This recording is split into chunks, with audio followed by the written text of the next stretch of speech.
மனுஷனால எப்படி மரணம் உண்டாயிற்று? ஆதாம் பாருங்க, தேவனுக்கு கீழ்ப்படியாம தேவனை விட்டு விலகினபடினால மரணம் உண்டாயிற்று. அப்ப மரணம் எப்படி உண்டாயிற்று? மனுஷனால் உண்டாயிற்று.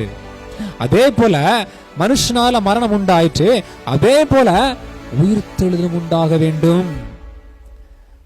மரணம் மனுஷனால உண்டானது போலதான் உயிர்த்தெழுதலும் மனுஷனால உண்டாகணும். அது தேவனால உண்டாக கூடாது. அதனாலதான் தேவன் மனிதனாக வந்தார். முதல் மனிதனாகிய ஆதாம்னால மரணம் உண்டாயிற்று அல்லவா? பிந்தின ஆதாமால என்ன உண்டாயிற்று? உயிர்த்தெழுதல் உண்டாயிற்று. ஆதாமுக்கு பின்பதாக வந்த அத்தனை ஜனங்களும் மரண பயத்தினால அடிமைத்தனத்துக்கு உள்ளாகி அந்த மரணம் அவர்களை ஆளுகை செய்து கொண்டிருந்தது.